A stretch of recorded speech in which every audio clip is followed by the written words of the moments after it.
આજે હું તમારી સાથે શેર કરીશ દૂધીના મુઠિયાની રેસીપી, પણ એ બનશે આપણા સોજીમાંથી. તો ચાલો આપણે શરૂ કરીએ આ રેસીપી. એની માટે મેં અહીંયા એક અડધી દૂધીનો ટુકડો લઈ લીધો છે અને એને આપણે સરસ રીતે છીણી લીધી છે. હવે એમાં જ આપણે બધા મસાલા એડ કરીશું, જેમાં સૌ પ્રથમ હું નાખીશ હળદર. અહીંયા અડધી ચમચી હળદર છે.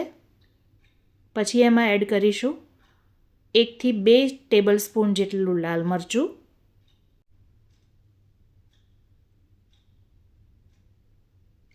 1 થી 2 ટેબલ સ્પૂન જેવી આપણે એમાં ખાંડ એડ કરીશું અને મીઠું સ્વાદ અનુસાર. હવે આપણે આ બધો જ મસાલો સરસ રીતે મિક્સ કરી લઈશું, જેથી એમાંથી પાણી છૂટશે અને એનાથી જ આપણે પછી આગળ લોટ બાંધવામાં પાણી ઓછું ઉમેરવું પડશે. તો આપણે એને મિક્સ કરી અને સાઈડમાં મૂકી દઈએ. હવે એમાંથી પાણી સારું એવું રિલીઝ થયું છે, ત્યારે આપણે એમાં 1 કપ સોજી નાખી દઈશું. અહીંયા હું લસણ નાખવાનું ભૂલી ગઈ હતી, તો અહીંયા 6 થી 7 કળી લસણની આપણે સરસ રીતે એને છીણી અને અંદર એડ કરી દઈશું.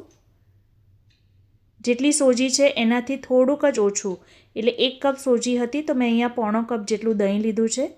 એ પણ આપણે અંદર મિક્સ કરી લઈશું અને એને સરસ રીતે હલાવી અને થોડીવાર સાઈડમાં મૂકી દઈશું, જેથી સૂજી ફૂલી જાય. ત્યારબાદ એક બાજુ આપણે ઢોકળા બાફવાનું જે મશીન આવે છે એમાં પાણી એડ કરી અને એની ટ્રેને ગ્રીસ કરી લઈશું. હવે આપણી સૂજી સરસ અહીંયા ફૂલી ગઈ છે, તો એમાં અહીંયા મેં 4 કપ જેટલો આશરે ઘઉંનો લોટ એડ કર્યો છે. તમે એને વધતો ઓછો કરી શકો છો. હવે એમાં થોડુંક પાણી એડ કરીશું, કારણ કે ઓલરેડી આપણું દૂધીમાંથી પાણી રિલીઝ થયું છે. તો આપણે આ રીતનો ડો બાંધી દેવાનો છે, એના ગુલ્લા વાળીને એને બાફવા મૂકી દેવાના છે. 15 થી 20 મિનિટમાં આ બફાઈ જશે. તો ગેસની ફ્લેમને ફાસ્ટ કરીને આપણે 15 થી 20 મિનિટ માટે એને બાફી લઈશું.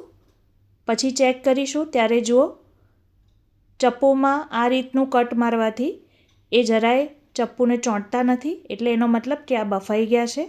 તો હવે એને આપણે પીસીસમાં કટ કરી લઈશું. હવે એનો વઘાર કરવાનો છે. એની માટે આપણે 4 થી 5 ટેબલ સ્પૂન જેટલું તેલ લઈ એમાં રાઈ, હિંગનો વઘાર કરી મુઠિયાના ટુકડા એડ કરી દઈશું અને ઉપરથી તલ ભભરાવીને સરસ રીતે મિક્સ કરી લઈશું. તો આ ખૂબ જ સ્વાદિષ્ટ ગરમા ગરમ અને હેલ્ધી મુઠિયા આપણા રેડી થઈ ગયા છે. આ નાસ્તો તમને જરૂરથી પસંદ આવશે.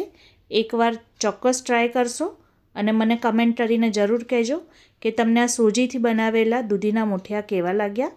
Thank you for watching.